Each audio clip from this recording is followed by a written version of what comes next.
வாழ்க்கையில் யாருக்கும் தீங்கு நினைக்காத ரிஷபராசிக்காரர்கள். இந்த ரிஷபராசிக்காரர்களுக்கு நடக்கவிருக்கும் சுக்கிர பகவானுடைய பெயர்ச்சி உங்களுடைய ராசிக்கு 6ஆம் இடத்தில் நடக்கவிருக்கு. இந்த நிகழ்வு வரக்கூடிய செப்டம்பர் மாதம் 18ஆம் தேதி முதல் சுமார் 28 நாட்களுக்கு நடைபெறவிருக்கு. இந்த காலகட்டங்களில் இந்த சுக்கிர பகவான் ஆடம்பரங்களின் அதாவது ஆடம்பர கிரகம் என்று அழைக்கக்கூடிய ஒரு கிரகங்க. ஆடம்பர கடவுள் என்று அழைக்கக்கூடியவர். செல்வாக்கு, செல்வ செழிப்பு, காதல், தாம்பத்தியம், குழந்தை பாக்கியம் போன்ற அனைத்து உறவுகளையும் கொடுக்கக்கூடியவர் இந்த சுக்கிரன். இந்த சுக்கிர பகவான் ஒரு ஆட்சியில் அது உச்சம் பெற்றார் அப்படின்னா வாழ்க்கையில் எல்லா விதமான செல்வாக்குகளையும் பெறக்கூடிய ஒரு காலகட்டம் அப்படின்னு சொல்லலாங்க.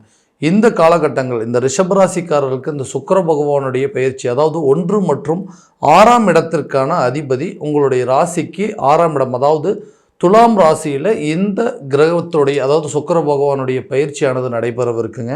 இந்த நிகழ்வு இந்த ரிஷபராசிக்காரர்களுக்கு எந்த விதமான அற்புதங்கள் மற்றும் சிறப்புகள் கொடுக்க போகுது அப்படிங்கிறத தெளிவாகவும் துல்லியமாகவும் இந்த காணொலியில் பார்க்கலாங்க. நம்ம சேனலை ஃபஸ்ட் டைம் பார்க்குறோம் அந்த சப்ஸ்கிரைப் பண்ணிக்கோங்க. பெல் பட்டனை கிளிக் பண்ணி ஆல் அப்படிங்கிற ஆப்ஷன் கொடுத்துக்கோங்க. ஸோ ரிஷபராசி அன்பர்கள் சுக்கிர பகவானை அதிபதியாக கொண்டவர்கள். ஸோ எந்த ஒரு விஷயத்தில் யாருக்கும் வாழ்க்கையில் யாருக்கும் எந்த விதமான துரோகத்தையும் நினைக்கக்கூடாது அப்படின்னு நினச்சி வாழ்க்கையை வாழக்கூடிய ஒரு நபர்கள். நிறைய விஷயங்கள் ரொம்ப பிடிவாதம் இருக்குங்க. ஒரு விஷயத்தை தனக்கு வேணும் அப்படின்னு முடிவு பண்ணிட்டாங்க அப்படின்னா எந்த சூழ்நிலையும் அதை இழக்கணும் அப்படிங்கிற ஒரு நிலைக்கு வரவே மாட்டாருங்க. எப்படியாவது அதை அடையணும் அப்படின்னு நினைக்கக்கூடிய நபர்கள். அதே போல் வைராகிய குணம் படைத்தவர்கள். ஒரு விஷயத்தை பண்ணக்கூடாது அப்படின்னு நினச்சிட்டா கண்டிப்பாக காலத்துக்கும் அந்த விஷயத்தை செய்ய மாட்டாங்க. அப்படியேற்பட்ட ஒரு ராசிக்காரருக்கு கடந்த ஒரு 5-6 வருஷமாக பார்த்தீங்க அப்படின்னா வாழ்க்கையில் யாருக்குமே இந்த மாதிரி ஒரு நிலை அப்படிங்கிறது நடக்கக்கூடாதுங்க. ஏன்னா மற்றவங்களுக்காக நிறைய உதவிகள் செஞ்சீங்க, மற்றவங்கள நிறைய பேர்த்த முழுமையாக நம்புனீங்க. ஆனால் அது மூலமாக ஏமாற்றமும் வலிகளும் நமக்கு மீறினது தான் மிச்சங்க. ஏன்னா அவ்வளோ அளவுக்கு அந்த அளவுக்கு கஷ்டத்தை அனுபவிச்சாச்சுங்க. பெரிய அளவில் பண நஷ்டத்தையும் அனுபவிச்சாச்சுங்க. கடன் வாங்கி ஒருத்தருக்கு கொடுத்தங்க. ஸோ இந்த பணத்தை எப்படியாவது திரும்ப கொடுத்துருங்க, அதாவது அவங்களுடைய தேவைகள் அப்படிங்கிறது முழுமையாக தெரிஞ்சுக்கிட்டு அவங்களுக்கு உதவி செய்யணும் அப்படிங்கிற ஒரு மனப்பான்மையில் அந்த உதவி செஞ்சேன். ஆனால் இன்றைக்கி அந்த கடனுக்கு உண்டான வட்டிகளையும் நான் தான் கட்டிகிட்டு இருக்கிறேன். இந்த நிலை அப்படிங்கிறது இப்போ மட்டும் இல்லைங்க, போக போக என்னுடைய நிலை ரொம்ப மோசமான ஒரு சூழ்நிலைக்கு போயிட்டுருக்குங்க. இந்த நிலை எப்போ தான் மாறும்? நிறைய போராட்டங்கள், நிறைய அவமானங்கள், நிறைய கஷ்டங்கள் அப்படிங்கிறத அனுபவிச்சுட்டே இருக்கக்கூடிய ஒரு நிலையாக இருக்குங்க. நிம்மதியே இல்லைங்க. இருக்கக்கூடிய வேலையும் இழந்துட்டேன். அதே நேரத்தில் ஒரு சில மரியாதையான ஒரு சில விஷயங்கள், எனக்கு இருக்கக்கூடிய மரியாதையும் இழந்தாச்சு. கௌரவம், அந்தஸ்து, சமுதாயத்தில் எனக்கு இந்த அளவுக்கு ஒரு நிலை வருமா அப்படிங்கிறத நான் கொஞ்சம் கூட நினைக்கல.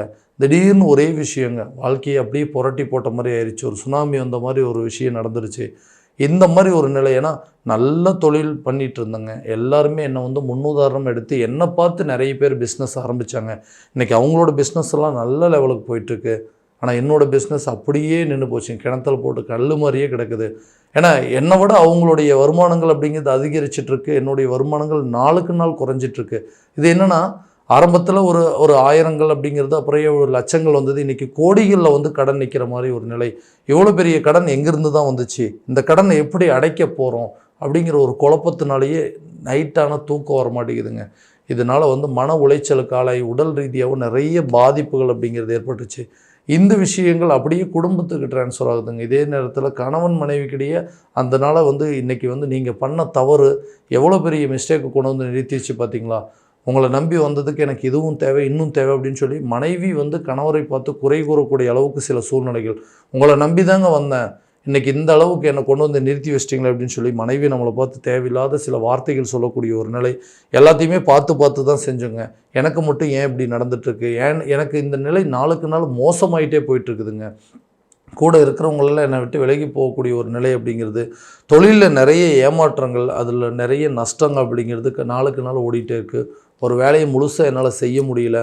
மாறாதா எனக்கு நான் இழந்த வாழ்க்கையை நான் மறுபடியும் திரும்ப கொண்டு வர முடியாதா? என்னுடைய வாழ்க்கை நிலை மாறாதா? திருமணம் அப்படிங்கிற ஒரு நல்ல விஷயங்கள் நடக்காதா? குழந்தை பாக்கியம் அப்படின்னு சொல்லி நிறைய விஷயங்கள் போட்டு யோசிச்சுட்டு இருக்கக்கூடிய இந்த ரிஷபராசிக்காரர்களுக்கு இந்த சுக்கிர பகவானுடைய பயிற்சி, அதாவது இந்த சுக்கிரன் ஆட்சி கிரகமாக வரக்கூடிய இந்த 6ஆம் இடம் என்று சொல்லக்கூடியது, 6ஆம் இடத்துல சுக்கிர பகவான் வலு பெறுறார். அப்போ என்னன்னா, உங்களுடைய ராசி அதிபதி ஒரு இடத்துல வந்து பலம் பெறும் பொழுது இதுவரை இருந்து வந்த தடைகளும் இதுவரை இழந்த சில விஷயங்களை மீட்டெடுக்கக்கூடிய காலகட்டமாக இருக்க போதுங்க. எந்த இடத்துல நீங்கள் இழந்தீங்களோ உங்கள் தொழிலில் நீங்கள் தான் கிங் அப்படிங்கிற அளவுக்கு ஒரு சில சூழ்நிலைகள் இருந்திருக்கும். ஆனால் இன்றைக்கி அந்த தொழிலில் கோடிக்கணக்கில் நஷ்டங்கள் ஆகி அதை வந்து தொழிலை இழுத்து மூடக்கூடிய ஒரு நிலைக்கு கொண்டு வந்து நிறுத்திட்டாங்க. இந்த மாதிரி ஒரு சூழ்நிலை மாறாதா? கூட இருந்த பார்ட்னர்ஸும் நம்மளை நிறைய பேர் ஏமாற்றிட்டாங்க, எல்லா விஷயத்திலையும் அடிபட்டாச்சுங்க. ஆனால் மறுபடியும் வந்து மீண்டு எழுவதற்கான சூழல் அப்படிங்கிறது உருவாகதான்னு கேட்டிங்கன்னா, இது ஒரு நல்ல ஒரு காலகட்டங்க. தொழிலை மறுபடியும் ரீஸ்டார்ட் பண்ணி அந்த தொழிலில் எந்த இடத்துல நீங்கள் மிஸ்டேக் பண்ணீங்க, எந்த இடத்துல நீங்கள் வந்து தவறு செஞ்சீங்க, எந்த இடத்துல நம்ம வந்து இதை மாற்றிக்கணும் அப்படின்னு யோசிக்கக்கூடிய ஒரு காலகட்டமாக இருக்க போது இது ஒரு நல்ல அற்புதமான காலங்க. இந்த தொழில் ரீதியாக நீங்கள் எடுக்கக்கூடிய இனிமேல் உங்கள் வாழ்க்கையில் எடுக்கக்கூடிய ஒவ்வொரு முயற்சியுமே நல்ல ஒரு பலன் அப்படிங்கிறது கொடுக்கும். பார்ட்னர்ஷிப்பில் இருந்து வந்த பிரச்சனைகள் அப்படிங்கிறது தீருங்க. தொழிலில் வந்து கொஞ்சம் கொஞ்சமாக லாபத்தை சம்பாதிக்கக்கூடிய அளவுக்கு சூழ்நிலை. ஏன்னா எல்லாம் மொத்த காசுக்கு எல்லாமே ஸ்டாக் வாங்கி போட்டிங்க, அந்த ஸ்டாக்கு விற்றா தானே உங்கள் கடன் அப்படிங்கிறத அடையுங்க. அதுவே நடக்கலை அப்படிங்கும்போது நமக்கு எங்கேருந்து வருமானம் கிடைக்குங்க? ஏன்னா ஓகேங்க, ஒரு இன்வெஸ்ட்மெண்ட் போட்டேன், ஒரு 1 கோடி ரூபா இன்வெஸ்ட்மெண்ட் போட்டாங்க, 50 லட்ச ரூபாய்க்கு மொத்தமாக சரக்கு வாங்கி கடையில் அடிக்கிட்டேன். ஆனால் இன்றைக்கி வந்து எனக்கு வந்து பிஸ்னஸில் வந்து சேல்ஸ் அப்படிங்கிறதே இல்லை, விற்பனை அப்படிங்கிறதே இல்லைங்க. யாருமே வந்து எந்த பொருளும் வாங்க மாட்டேங்கிறாங்க, அப்படியே தேக்க நிலையில் இருக்குது. அப்போ எப்போ தான் நான் வந்து அந்த போட்ட முதல்ல நான் வந்து திரும்ப எடுக்க முடியும்? லாபம் இல்லைனாலும் பரவாயில்லைங்க, நஷ்டமாகாமல் இருந்தால் சரி அப்படின்னு சொல்லி யோசிச்சுட்டு இருக்கக்கூடிய நபர்களுக்கு இது ஒரு அற்புதமான காலகட்டமாக இருக்க போதுங்க. வரக்கூடிய இந்த 28 நாட்கள் இந்த சுக்கிர பகவானுடைய பயிற்சி காலகட்டங்களில் கண்டிப்பாக உங்களுடைய ஆடம்பர தேவைகளை பூர்த்தி செய்யக்கூடியது. அதாவது எந்த ஒரு விஷயத்தை பண்ணிங்கனாலும் ரொம்ப லக்ஸுரியாக பண்ணுவீங்க. ஒரு பொருள், ஒரு மொபைல் ஃபோன் வச்சுருந்தாலும் சரிங்க, ஒரு வண்டி வாகனம் வச்சுருந்தாலும் சரிங்க, ஒரு ஒர்க்கு, ஒரு ஷாப் ஓப்பன் பண்ணி வச்சுருந்தாலும் எல்லாமே பார்த்திங்கன்னா ரொம்ப ரொம்ப லக்ஸுரியாக வச்சுருப்பீங்க. மற்றவங்க பார்த்து பொறாமைப்படக்கூடிய அளவுக்கு தான் ஒவ்வொரு விஷயத்தையும் பண்ணுவீங்க. ஆனால் உங்களுக்கு இந்த நிலை யாருக்குமே வரக்கூடாதுங்க. ஏன்னா உங்களுக்கு வந்த நிலை அப்படி ஏற்பட்ட ஒரு சூழல். ஸோ இது எல்லாத்தையும் மாற்றக்கூடிய காலகட்டமாக இருக்க போதுங்க இந்த சுக்கிர பகவானுடைய பயிற்சி. வேலை தேடிட்டு இருக்குங்க, வேலை அப்படிங்கிறது ஒன்று சரியான விதத்தில் அமையவே மாட்டேங்குது. இந்த வேலையை பேசாமல் விட்டுட்டு வேறு ஏதாவது ஒரு வேலைக்கு போயிடலாமா, அல்லது இந்த வேலையில் வந்து நமக்கு ஏதாவது முன்னேற்றம் இருக்குமா, நம்ம ஆசைப்பட்ட மாதிரி ஒரு வேலை கிடைக்குமா அப்படின்னு யோசிச்சுட்டு இருக்கக்கூடிய நபர்களுக்கு இது ஒரு நல்ல காலகட்டங்கள். உங்களுடைய வாழ்வாதாரத்தை மேம்படுத்துவதற்கான காலகட்டமாக இருக்க போதுங்க. இந்த சுக்கிர பகவானுடைய பயிற்சி உங்களுக்கு இதுவரைக்கும் வாங்கிட்டு இருந்த சம்பளத்தை விட கண்டிப்பாக கொஞ்சோண்டு சம்பள உயர்வுக்கு உண்டான வாய்ப்புகள் அப்படிங்கிறது கண்டிப்பாக இருக்க போது. பதவி உயர்வுடன் கூடிய சம்பள உயர்வுகள் கட்டாயமாக உங்களுக்கு நடக்க போதுங்க. ஸோ இந்த திருமணம் சம்மந்தப்பட்ட யோகங்கள், திருமணம் அப்படிங்கிறது ஒன்று கரெக்டான விதத்தில் நடக்கவே மாட்டேங்குதுங்க. ரொம்ப நாளாக வந்து டிலே ஆகிட்டே இருக்குது. ஸோ இந்த டிலே ஆகிறதுனால என்ன ஆகும் அப்படின்னா, எனக்கு பின்னாடி என்னை விட வயசு குறைவாக இருக்கிறவங்களுக்கெல்லாம் திருமணம் நடந்து குழந்தை குட்டிகளோட சந்தோஷமாக இருக்காங்க. ஆனால் எனக்கு இன்னும் அந்த திருமணத்திற்குண்டான பாக்கியங்கள் அப்படிங்கிறதே இல்லையா. நானும் கஷ்டப்பட்டு உழைச்சிட்டே தான் இருக்கிறேங்க, குடும்ப பொறுப்புகளை ஏற்று நடத்திட்டு தான் இருக்கிறேன். இதனால் என்ன குடும்ப பொறுப்புகள் மூலமாக நிறைய கடன் சுமைகள் வந்துடுச்சு, இஎம்ஐ கட்டுறதுக்காகவே வேலைக்கு போகிற மாதிரி இருக்குது. இந்த நிலையில் எனக்கு திருமணம் அப்படிங்கிறது ஒன்று எந்த நேரத்தில் என்னால் எப்படி தான் கரெக்டாக பண்ண முடியும்னு விட்டுட்டு இன்றைக்கி அந்த கமிட்மெண்ட்டுக்கு பின்னாடி ஓடிட்டு இருந்ததுனால திருமணம் அப்படிங்கிறது ஒன்று ரொம்ப நாளைக்கு பின்னாடி போயிடுச்சுங்க. ஸோ இப்போ போய் பெண்ணு தேடுறோம் அப்படின்னு சொன்னால் ஏஜ் ஆயிருச்சுங்க உங்களுக்கு. ஸோ இந்த வயசில் வந்து நீங்கள் இவ்வளோ லேட்டாக பார்க்குறீங்களே அப்படின்னு சொல்லி பெண்ணு கொடுக்கறதுக்கு கூட அப்படிங்கிறது யோசிக்கிறாங்க. ஸோ இந்த நிலை அப்படிங்கிறது மாறுமா, திருமணம் யோகம் அப்படிங்கிறது நடக்குமா அப்படின்னு சொன்னால் கண்டிப்பாக திருமணம் நடக்குங்க. திருமணம் சம்மந்தப்பட்ட அனுகூலங்களை கொடுக்கக்கூடியவர், காதல் சம்மந்தப்பட்ட அனுகூலத்தை கொடுக்கக்கூடியவர் எல்லாமே பார்த்திங்கன்னா இந்த சுக்கிர பகவான் தான். இவர் ஒருத்தருக்கு நல்ல நிலையில் ஒரு ஜாதகருக்கு கரெக்டான பொசிஷனில் அமைஞ்சிட்டார் அப்படின்னு சொன்னால் இந்த திருமணம் சம்மந்தப்பட்ட யோகங்கள், இந்த தடைகள் அனைத்துமே விலகி நல்ல ஒரு யோகத்தை உருவாக்கக்கூடியது. அதே சமயத்தில் இந்த புத்திர பாக்கியங்கள் சம்மந்தப்பட்ட அனுகூலமும் கொடுக்கக்கூடிய கிரகமும் இவர் தாங்க. இந்த குழந்தை பாக்கியம் இல்லாத தம்பதியினர் ரொம்ப நாளாக வந்து குழந்தை இல்லாமல் இருக்குங்க. ஸோ அந்த குழந்தை இல்லாதது ஒரு பெரிய பிரச்சனையாக இருக்குது. எந்த ஒரு விசேஷத்துக்கு போக முடியல, வெளியே ஏதாவது ஒரு ஃபங்க்ஷனுக்கு அட்டன் பண்ணலான்னு போனால் நம்மளை வந்து சில விஷயத்தை நீங்கள் இதை பண்ணக்கூடாது, இந்தந்த விஷயங்கள் நீங்கள் இதெல்லாம் செய்யக்கூடாது அப்படின்னு சொல்லும்போது நம்ம ஏன்டா அந்த இடத்துக்கு போகணும் அப்படிங்கிற மாதிரி சில நிலைகள் ஏற்பட்டுருக்குது. ஸோ இந்த நிலை மாறணும் அப்படின்னா எனக்கு இந்த புத்திர பாக்கியம் அப்படிங்கிறது உருவாகணும். இதனால் நிறைய ட்ரீட்மெண்ட் எடுத்தாச்சுங்க, நிறைய கோயிலுக்கு போயிட்டு வந்தாச்சு. ஸோ இந்த அமைப்புகள் அப்படிங்கிறது எனக்கு இருக்கா இல்லையா அப்படின்னு சொன்னால் கண்டிப்பாக இருக்குங்க. இது ஒரு நல்ல காலகட்டங்கள். குழந்தை பாக்கியத்தை கொடுக்கக்கூடியவர் இந்த சுக்கிர பகவான் தான். குழந்தை இல்லாத தம்பதியினருக்கு குழந்தை பாக்கியத்தை ஏற்படுத்துவார். கணவன் மனைவிக்கிடையே நல்ல அந்யோன்யத்தை ஏற்படுத்தக்கூடிய கிரகமும் இதாங்க. நல்ல லவ் அப்படிங்கிறது அதிகமாக இருக்குங்க. ஸோ எதுக்கெடுத்தாலும் சண்டை போட்டுகிட்டே இருக்கிறோம், நமக்குள்ளே வந்து தேவையில்லாத மிஸ் அண்டர்ஸ்டாண்டிங் வந்துகிட்டே இருக்குது. ஸோ 2 பேருமே மியூச்சுவலாக வந்து பேசாமல் பிரிஞ்சிடலாம் அப்படின்னு யோசிச்சுட்டு இருக்கக்கூடிய நிலைக்கெல்லாம் தள்ளப்பட்டுட்டேன். கணவன் மனைவி உன்னால தான் எனக்கு இந்த பிரச்சனை, உன்னால தான் இன்றைக்கி நான் வந்து உங்கள் வீட்டிலலாம் வந்து உன்னை கல்யாணம் பண்ணிட்டு வந்ததுனால தான் உங்கள் வீட்டிலலாம் நான் வந்து அசிங்கப்பட வேண்டியதாக இருக்குது. உன்னை திருமணம் பண்ணாமல் வேறு யாராவது பண்ணியிருந்தேன்னா என்னோடய வாழ்க்கை நல்லா இருந்திருக்குமேன்னு சொல்லி ஒரு மனைவி கணவனை பார்த்து குறை கூறுவதும், அதே போல் கணவன் வந்து உன்னை கல்யாணம் பண்ணதுக்கப்புறம் தான் என்னோடய வாழ்க்கை இந்த மாதிரி ஆயிடுச்சுன்னு சொல்லி நிறைய பேர் சொல்லக்கூடிய ஒரு நிலைக்கு தள்ளப்பட்டுச்சுங்க.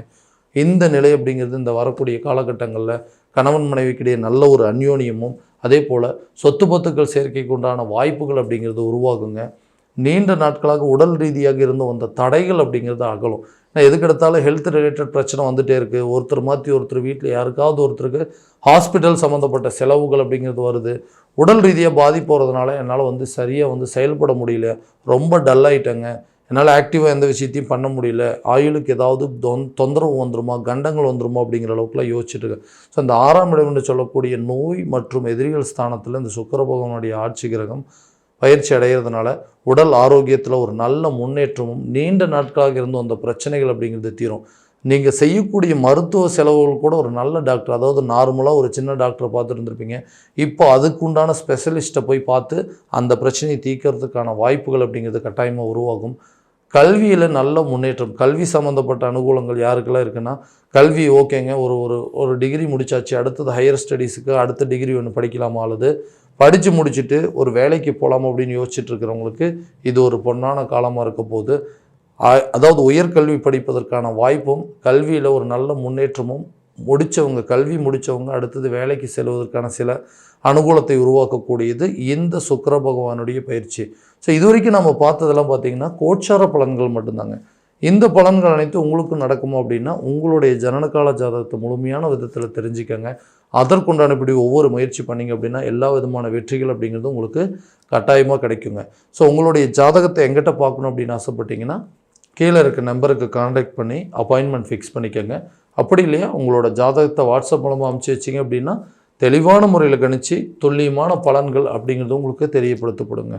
மீண்டும் அடுத்த காணொளியில் சந்திக்கும் வரை உங்களிடமிருந்து விடைபெறுவது உங்கள் ராம்குமார் ராஜேந்திரன். நன்றி.